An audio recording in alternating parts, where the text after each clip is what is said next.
¿Qué tal? Buenas tardes, ¿cómo les va? Vamos a aprovechar el cierre del mercado para hacer un análisis de dónde estamos parados y qué esperar mañana con la Fed.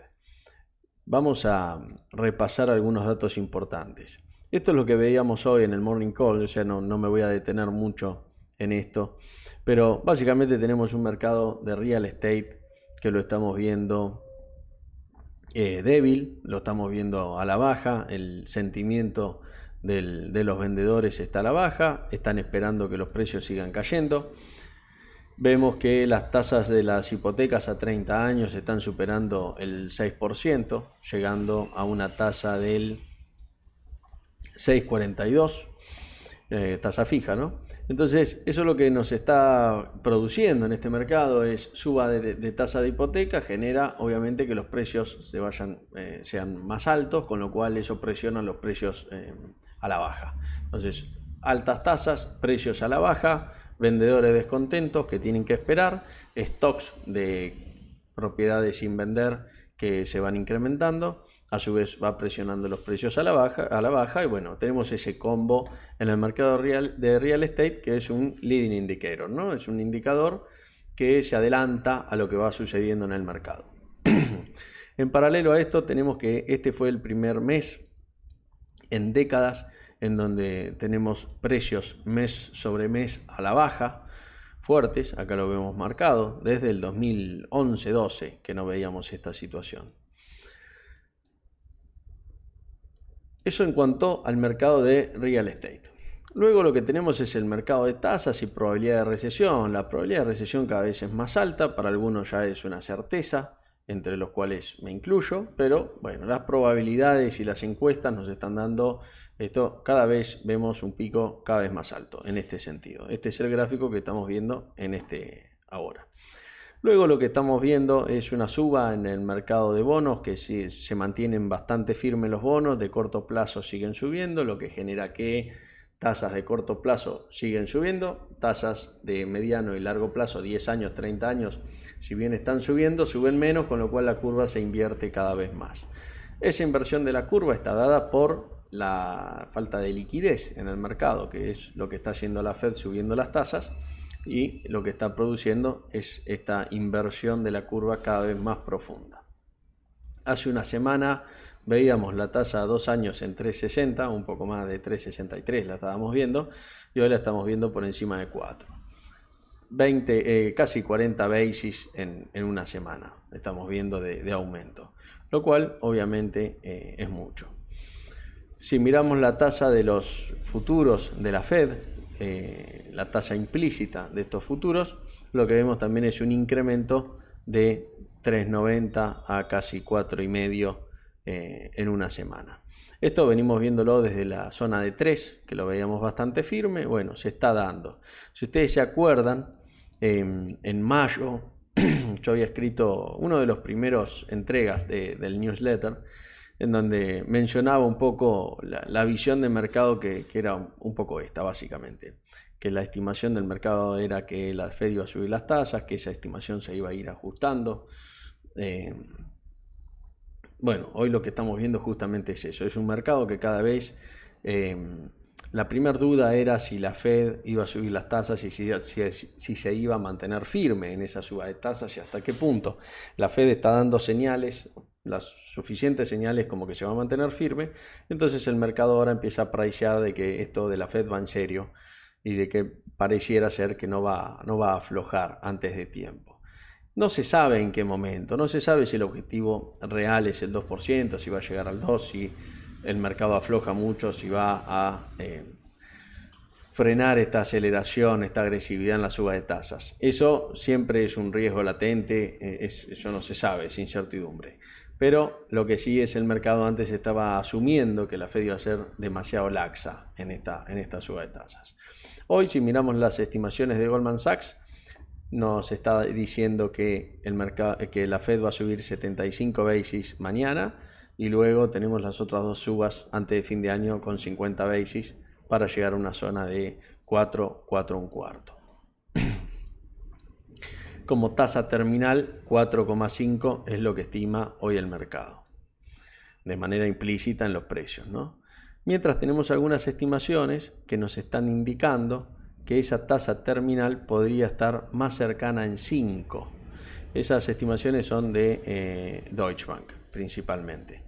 Con lo cual estamos hablando de 50 basis más, lo cual podría ser, en el escenario que supone Goldman Sachs, debiera haber 25 basis más, o es lo que está, digamos, acá tenemos los dos escenarios, escenario Goldman Sachs y escenario Deutsche Bank. Después, bueno, cada uno puede tener el propio, obviamente. ¿Qué está pasando en Europa? En Europa un poco, principalmente sucede lo mismo. El Banco Central Europeo, pero tiene un problema mucho más grave con el caso de la energía con Rusia y el encarecimiento de la energía. Los bonos alemanes están subiendo arriba de 1,5% a 2 años. Estamos viendo una curva que todavía no se invirtió, pero va camino a eso y no pareciera que vaya a frenar.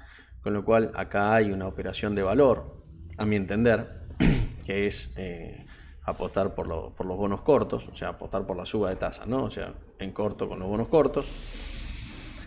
Lo que vemos es también la curva de tipos que se va subiendo, subió 20 basis en una semana y va en la misma dirección que hacia donde va Estados Unidos. En Japón estamos viendo inflación, llegó al 3%. Y la inflación core también está superando el 1,5. Mercados emergentes, lo que estamos viendo es un ensanchamiento del spread entre los bonos de high yield, digamos de alto rendimiento, y el resto de los bonos.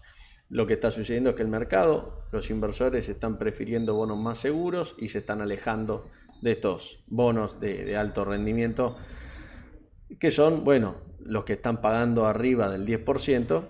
Y lo que hoy, si miramos las tasas, estamos por encima de lo que se pagó en el peor momento del COVID. Eso es un termómetro de qué es lo que están prefiriendo los inversores, ¿no? Si analizamos los flujos de fondos, lo que vemos es justamente esto. Vemos que desde septiembre del año pasado hasta hoy, el mercado ha ido saliendo de los bonos emergentes y ha ido a buscar bonos soberanos con menos riesgo, básicamente. Flight to quality, perdón. To equity no, en este caso no está sucediendo. El inversor, el flight to quality es cuando sale de bonos de riesgo o sale de activos de riesgo y busca activos con menos riesgo. A su vez tiene sentido, porque lo que estamos viendo, y esto es lo que genera también que el equity baje, lo que vemos es que si tenemos bonos más seguros y que rinden más, el inversor tiene menos o necesita más incentivos para ir a asumir mayor riesgo, básicamente. Entonces, al no tener ese incentivo hoy en el mercado, porque la incertidumbre es grande, es esperable este tipo de movimientos. En el mercado de emergentes, lo que vemos es, por un lado, mercado de crédito, estamos viendo eso, y en lo que es exportaciones e importaciones, balance comercial, vemos un deterioro en la balanza comercial. Importaciones se mantienen a la baja, pero se mantienen mucho más estables que las exportaciones, que como vemos acá, la línea roja más brillante, la vemos colapsando bastante rápido en este último tiempo, en estos últimos 2 meses, diría yo. ¿Qué estamos viendo en el mercado de equity? Principalmente desde el año pasado, desde diciembre, vamos a marcar diciembre, que fue la fecha en donde el Russell también nos marcaba un mercado que se tornaba bajista. Vemos que las posiciones netas compradoras empezaron a disminuir paulatinamente al ritmo de las noticias, pero hoy nos encontramos con posiciones que no son, hablando de estrategias de opciones, ¿no? Importante la aclaración, estrategias que ya no son tan alcistas. Estamos viendo condiciones financieras que se siguen poniendo cada vez más duras, el índice llegó a 100, es un indicador que obviamente cuanto más alto es que las condiciones financieras son más duras.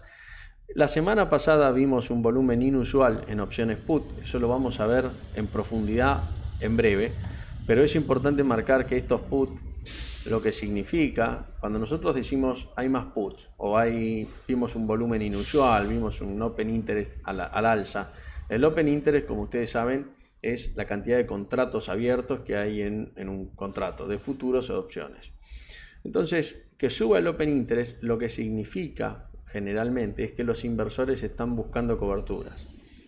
Y si bien es verdad que para cada compra hay una venta, con lo cual si alguien busca cobertura es porque alguien la está vendiendo, con lo cual uno podría llegar a asumir que la posición es neta, la realidad generalmente es que el inversor es el que busca coberturas y el market maker es el que asume el riesgo y le da esa cobertura.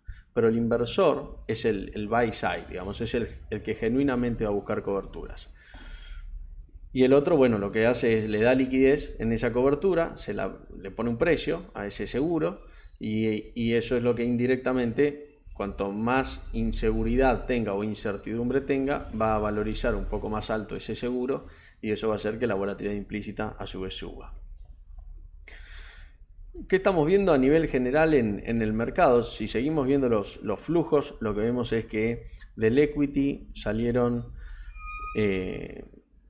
los fondos que vienen saliendo en las últimas 5 semanas son de instituciones. Luego acá tenemos 3 clasificaciones: los hedge funds, los retails y las instituciones.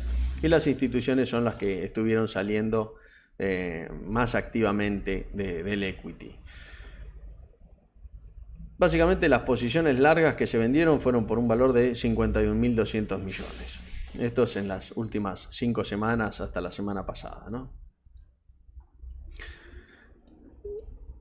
Luego lo que estamos viendo en línea con esto, por otro andarivel, es estimaciones a la baja en el Standard & Poor's. Si nosotros miramos el índice, ¿cuál es el valor que tiene el índice hoy basado en las ganancias por las acciones, en los earnings per share?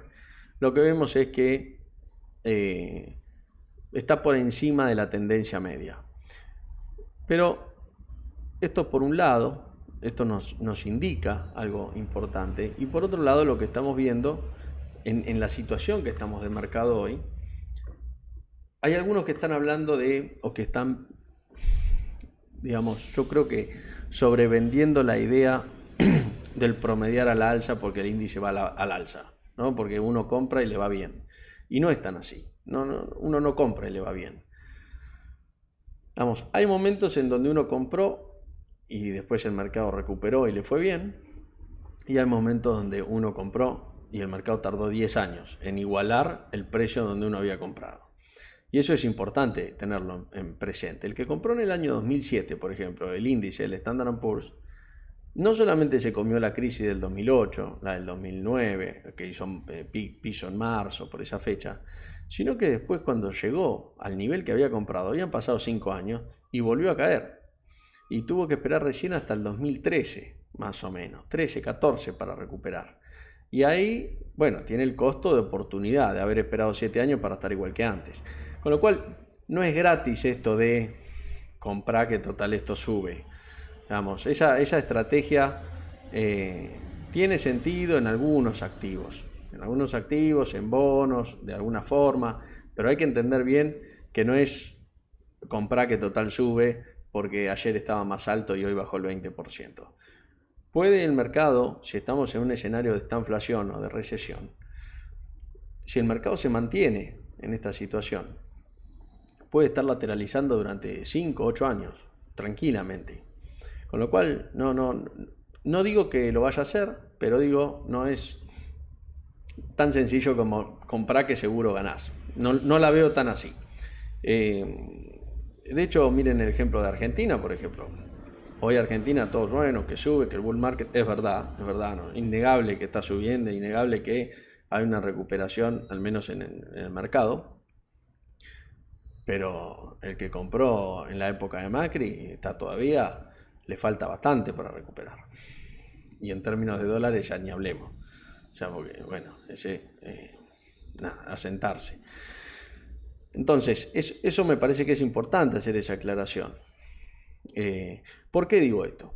Porque el mercado hoy tenemos un problema que es la inflación en el mundo. La inflación es alta, lo que genera la inflación es que la Fed tenga que subir los tipos y los bancos centrales, básicamente. Pero esa suba de tasas de interés tiene un impacto en la economía real. Y ese impacto en el mercado y en la economía real, ese impacto en la economía real genera un impacto en el mercado, que es que las empresas y las estimaciones de ganancias se van ajustando hacia abajo. Pero entre que la Fed sube la tasa y eso tiene un impacto en la economía real, pasan 6 meses en promedio. Con lo cual, nosotros no solo que no pasaron 6 meses, sino que en este momento todavía la Fed no terminó de subir las tasas. Hoy la discusión está siendo, o el debate, o la incertidumbre es en qué momento la Fed deja de subir las tasas. Entonces, no solo no las terminó de subir, sino que con ello es mucho más difícil saber en qué momento va a rebotar la economía. Yo entiendo que uno se quiera anticipar y no se quiera perder el movimiento, pero ojo que es mucho peor meterse antes de tiempo y que el mercado te baje un 20% más, ¿no? Para eso es mejor esperar en un bono, que hoy los bonos de high yield están pagando 5%. Entonces, es un costo alto para asumir ese riesgo. Pues es por eso que el mercado sale de los equity y que el mercado también baja. Pero a lo que voy es eso. Nosotros, ¿qué tenemos que esperar para pensar en un mercado alcista? Desde mi forma de verlo, primero es entender o percibir o tener más o menos dónde la Fed va a dejar de subir las tasas y entender qué impacto va a tener eso en la economía real. Eso hoy todavía no lo sabemos. Hay incertidumbre sobre cuál va a ser el impacto de esta suba de tasas en la economía real.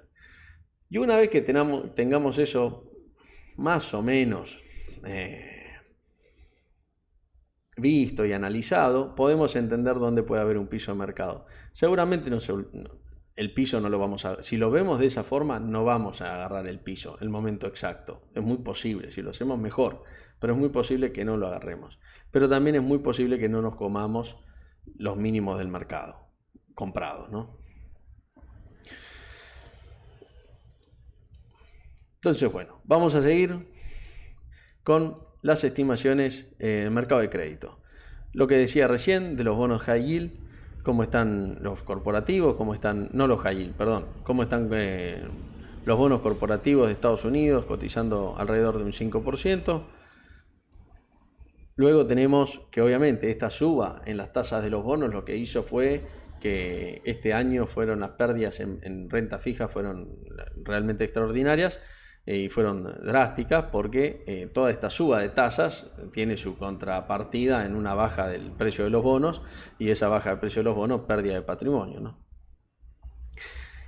Y algo que veíamos recién o de lo que conversaba yo recién es estas revisiones continuas a la baja. ¿En qué?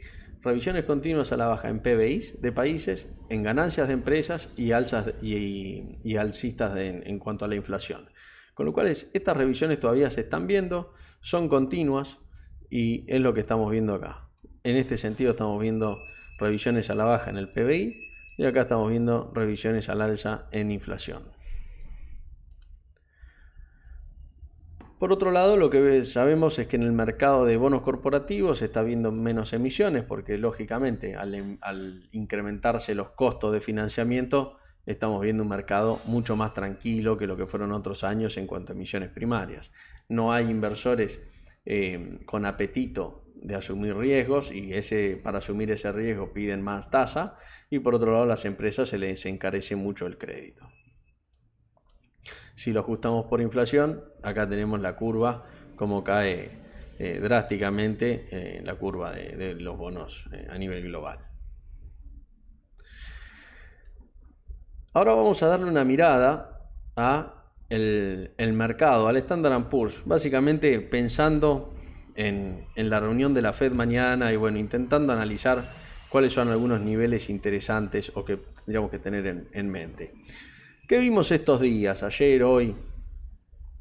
Vimos volumen vendedor, mucho volumen vendedor de Dark Pools en 3.88 y vimos otro volumen en 3.84. Estas son las dos zonas donde el precio se estuvo moviendo. Si nosotros lo tenemos que ver en un gráfico, vamos a estar hablando de, dijimos, 84 y 88. 84 es donde cerró hoy y 88 fue el máximo de ayer. Lo que estamos viendo en cuanto a opciones, si analizamos el gamma, cómo tenemos la exposición a gamma, acá se asume que los puts están vendidos. Lo que estamos viendo es que hay una curva, que si tendremos que hacer esta curva sería una cosa así, ¿no? A ver si tengo una lapicera acá para hacerlo. Tengo que... Sería una cosa así, ¿no? Y este es el punto, por acá estaría el flip, digamos. Por otro lado, tenemos cómo están las opciones a este vencimiento, el más cercano. Estas líneas de acá, que son los puts, lo que yo creo acá es que lo que estamos viendo son estas coberturas de puts, que la cobertura de puts nos genera un delta positivo en el que está vendiendo estos puts. Con lo cual, lo que podríamos esperar si el mercado baja es que no haya tanta volatilidad a la baja, entiendo yo. Si vemos la curva de cómo la curva de implícita, de volatilidad implícita entre los calls y los puts, acá tendríamos que hacer, ¿no? Tendríamos que hacer la línea por acá. Y yo les diría, miren estos puts, o sea, miramos esta línea, no la voy a pintar toda porque la idea no es taparla, y miramos esta línea. Que bueno, te miran la de los puntos reales, no la que dibujé yo. ¿Y esto qué nos dice? Esto lo que nos dice es que el mercado está más apetente por pagar puts, que generalmente sucede así. En Argentina no, en Argentina la van a ver generalmente así, porque el mercado es un poco más apetente para comprar calls, o sea, está dispuesto a pagar más por los calls en relación. En este caso tenemos más interés en comprar puts. Suele suceder esto en otros mercados. ¿Y por qué pasa esto? Pasa esto porque básicamente el mercado le tiene miedo a las bajas, entonces está más dispuesto a pagar. Y esto lo que hace es que suba el precio. Con lo cual, lo que vemos es, en conjunto, entre entender esto, que hay más apetito por los puts, y estamos viendo posiciones largas en puts, vimos el informe anterior, yo entiendo que el mercado está relativamente cubierto a la baja, y que una baja en el precio, la verdad es que tendría, si lo miramos acá, para mí, tendría un piso relativamente cercano, no tendría mucha volatilidad a la baja. Podría ser una noticia, todavía hablando al menos del escenario 75 puntos básicos, que es lo que estima el mercado al 80% de probabilidad. Hay un 20% de probabilidades de que sea 100 puntos básicos. Creo que el mercado está bajista, no veo mucha intención de compra, pero también creo que viene ajustando, y por lo que vemos, o sea, las compras de puts tienen que ver un poco con eso, y creo que eso está priceado. Con lo cual yo no esperaría un gran movimiento volátil siempre y cuando estemos hablando de 75 basis, incluso hasta 100 basis podemos ver algún shock, y después creería que el mercado va a tender a tener menos volatilidad. De hecho, no me extrañaría verlo incluso al alza, ¿no? Es importante remarcar que no tiene sentido tratar de adivinar qué va a ser el mercado. Ese es un momento para no operar generalmente. O sea, se opera en base a lo que estamos hablando, en base a entender dónde está el mercado y a lo que queremos hacer. Pero la verdad es que ese no es el mejor momento para operar. Puede ser que alguien esté operando volatilidad y que aproveche, porque son momentos en donde, cuando hay escenarios binarios, realmente yo el otro día leí un estudio, y que esto es bastante conocido. El que gana dinero ahí es el market maker generalmente. Y digo market maker al que vende y compra riesgo, el que está vendiendo liquidez y acepta el riesgo a cambio. Básicamente el vendedor de puts, el vendedor de calls, en donde el inversor muchas veces, cuando hay earnings de empresas o cuando va a hablar el Powell de la Fed, tiene mucha expectativa y está dispuesto a pagar más de lo que valen las cosas, digamos. ¿Cuánto valen las cosas? El precio es relativo, pero lo podemos medir en términos de volatilidad. Y el inversor que está dispuesto a pagar más, generalmente es el que termina perdiendo. Muy pocas veces se da el escenario en donde los activos se mueven mucho, y se da muchas veces que los activos después cae la volatilidad, se desploman las primas y el inversor es el que perdió, y esos flujos, ese dinero, fluye al market maker, que es el que vendió opciones. En Argentina algunos le dicen sobrinos, el que fuere, ¿no? Pero en definitiva, si ustedes ven y perdón la autorreferencia, pero si ustedes ven la cartera de Rudolf Dentaku, que es la pública, que si bien nosotros las operaciones en Trader Pro las vamos siguiendo en el día a día, yo algunas las publico acá, lo que ven es eso, es una estrategia que es siempre vendida, es siempre tranquila, con pocos ajustes y que gana, digamos, y gana sin mayores sobresaltos. La idea es justamente, entre otras cosas, ir mostrando eso y cómo operar un tipo de cartera, ¿no? Más estratégica, menos en el día a día, sino más estratégica, buscando oportunidades y siendo eficientes con el manejo del capital. Después tenemos miles de estrategias. El otro día compramos unos spread, uno puede estar operando intradiario, pero bueno, esta cartera busca hacer ese tipo de operaciones. Siguiendo con el tema, tenemos el máximo dolor, el max pain, digamos, en opciones, y lo tenemos ubicado en la zona de 406, que esta es la zona en donde los que tienen calls y los que tienen puts pierden el máximo posible, ¿no? Es el cruce entre las dos líneas, digamos, de las dos curvas. El put call ratio lo vemos subiendo en las últimas semanas, eso es, bueno, coberturas a la baja generalmente. Y el índice del miedo, la verdad lo tenemos, no tenemos grandes indicaciones, ni de miedo ni de avaricia, digamos. Si vamos a los gráficos, vemos, yo veo el Standard & Poor's con una zona clave en la zona de 3.92, 3.91, 3.92, a nivel semanal, a nivel mensual, por el volumen. Y tenemos la zona de 3.84, que también ha sido una zona clave, al menos durante más de un mes en cuanto al volumen. Si vemos lo que pasó hoy con Galicia, que era a la mañana, nosotros hablamos de que la zona clave hoy en el papel local eran estas tres zonas clave, ¿no? La zona de 2.67, para el que tenía que ajustar alguna posición al alza, podía ser conveniente. Por ahí, por abajo, digamos, tenía que tomar posiciones. El que no tenía que hacer nada podía esperar tranquilamente. Y bueno, hacia arriba de eso veíamos que era una zona de venta. Hoy fue un mercado y un día muy tranquilo. No hubo mayor volatilidad. Es lógico, estamos esperando una noticia de mañana que, por más descontada que esté, el mercado está expectante. Y estos días no se espera mayor volatilidad. ¿Qué tenemos luego? Vamos a ver el oro. El oro está en un momento en donde, ¿qué sucede? Algunos me preguntaban si era momento de comprar. Yo la verdad es que no lo veo como momento de comprar todavía. Como les decía, yo no busco el piso de los activos, pero vamos a hacer un análisis de dónde o qué estamos viendo en el oro. Primero, la tendencia bajista, creo acá, al menos en este rango, es bastante clara.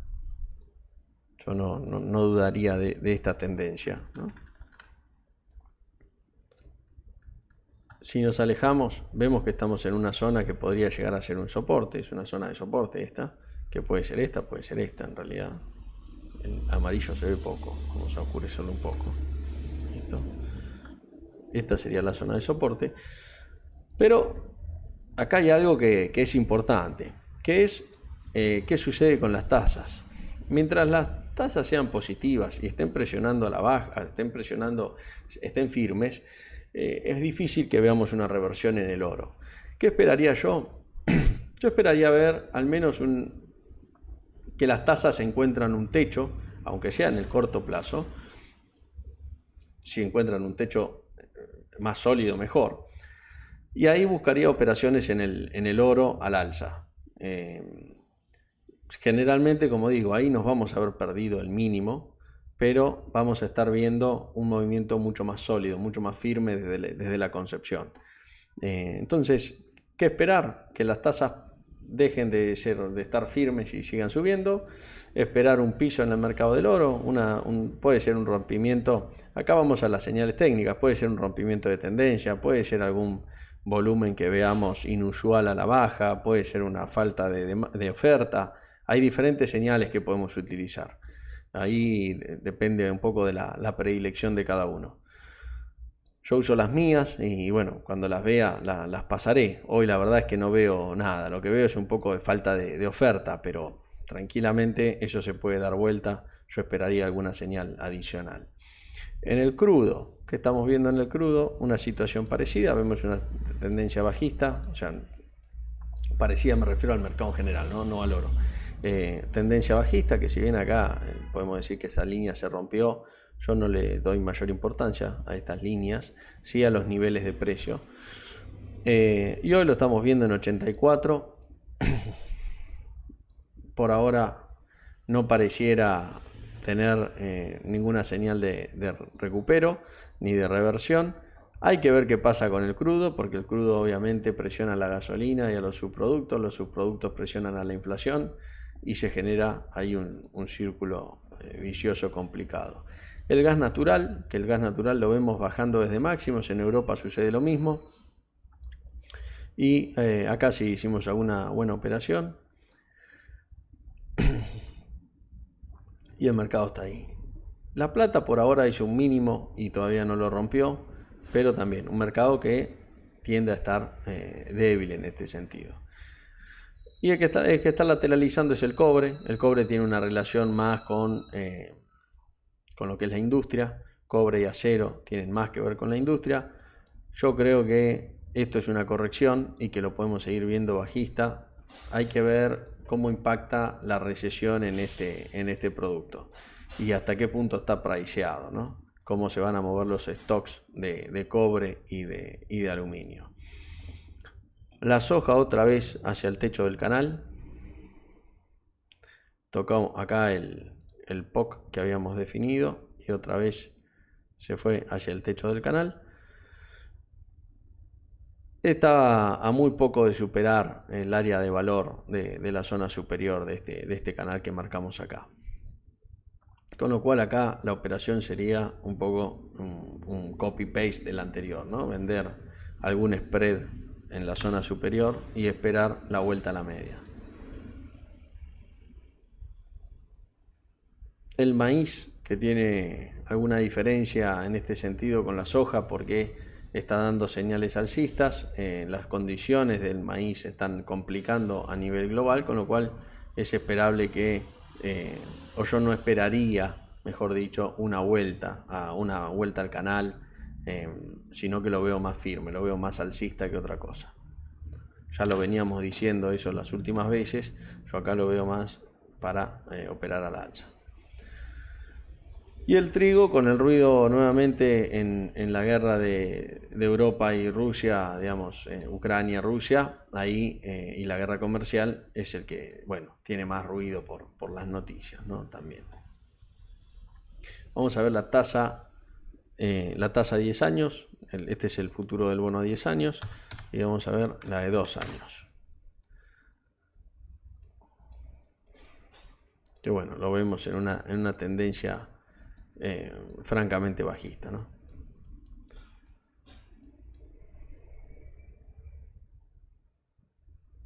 Luego lo que tenemos es la fortaleza del dólar, o sea, el índice del dólar que todavía sigue firme, está haciendo alguna lateralización, pero en términos generales todavía está firme y es un poco temprano, digamos, para asumir una tendencia bajista o asumir que llegó a un techo.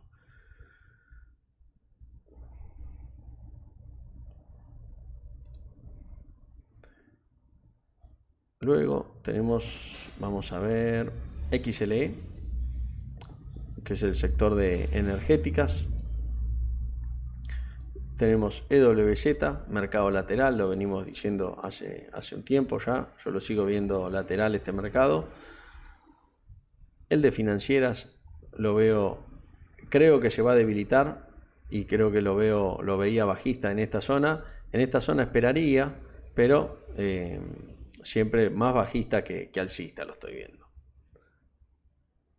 A diferencia de, por ejemplo, Real Estate, que en esta zona habíamos mencionado que era una operación clavada, digamos, ir en corto, más que nada por por la visión de mercado que venimos mencionando, ¿no? Lo venimos mencionando en Trader Pro y con algunas operaciones o diferentes tipos de operaciones, en opciones, en los activos.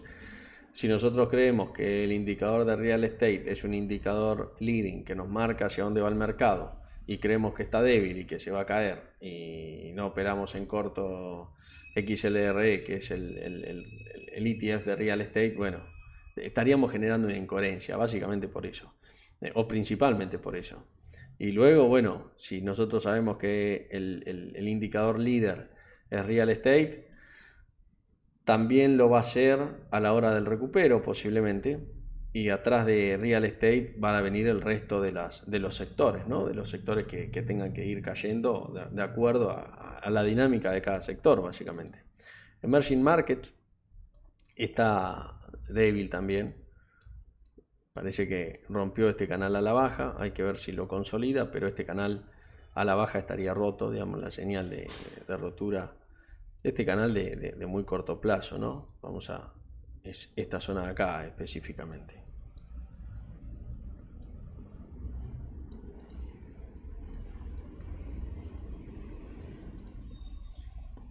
Y después tenemos el Russell, que sigue con esta dinámica de estar un poco más débil que el Standard & Poor's.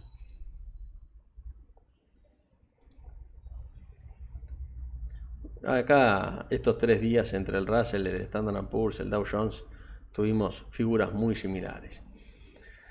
Así que bueno, terminamos con esto, o para terminar, mejor dicho, vamos a terminar con Galicia, que es con la que arrancamos, para ver, ya vimos lo que esperábamos hoy, vamos a ver qué podemos esperar mañana de Galicia. Bueno, eso lo vamos a ver en el Morning Call, más allá de lo que veamos ahora. Lo que yo señalo acá más que nada son las zonas clave, no es tratar de adivinar el precio. Yo creo que hay que hacer un cambio ahí en esa, al menos yo lo opero así, en ese intentar adivinar el precio. Obviamente que si podemos adivinarlo es el mundo ideal, pero la verdad que nadie sabe lo que va a hacer el mercado. Entonces lo importante es tener o poder detectar. Bueno, se me está complicando sacar los indicadores. Poder encontrar esas zonas claves del precio, ¿no? Esas zonas donde es probable que el precio rebote, o que el precio haya más probabilidad de que tenga un soporte o una resistencia. En este caso nos estamos quedando, vamos a poner gráfico de 1 hora. Al alza no tenemos soportes cercanos, resistencias cercanas, con lo cual lo que vamos a asumir en este, o yo asumiría en este caso, es que si el papel se mueve a la baja, yo esperaría en la zona de 260 que estemos, en la zona de 262, 260, que estemos, que el movimiento se pare de mínima. Y después podemos tener la zona de 265 hacia abajo, que sería la zona baja del volumen que se hizo hoy, que no hay que ver cómo funciona, pero generalmente las zonas de volumen más fuertes son donde los días anteriores hubo mucho volumen, y esa no va a ser una zona menor o mayor, mejor dicho, perdón, a 262, 260. 260, 262 sería la zona objetivo si el precio baja, en donde tendríamos que pensar en al menos dejar de vender, y la zona hacia arriba hay que pensarla por arriba de los 273, me parece. Esas serían las dos franjas donde yo entendería que está sobrecomprado y sobrevendido el papel. Que bueno, igualmente esto se sigue día a día, ¿no? Se sigue durante la rueda, pero esa sería un poco mi planificación del papel para mañana, donde buscaría operaciones. En el medio, la verdad es que habría que ver la dinámica, pero entiendo que no me metería. Entendería que ahí el mercado está neutro, digamos, está haciendo lo mismo. Así que bueno, espero que les haya servido este video y estamos en contacto. Nos vemos en la próxima.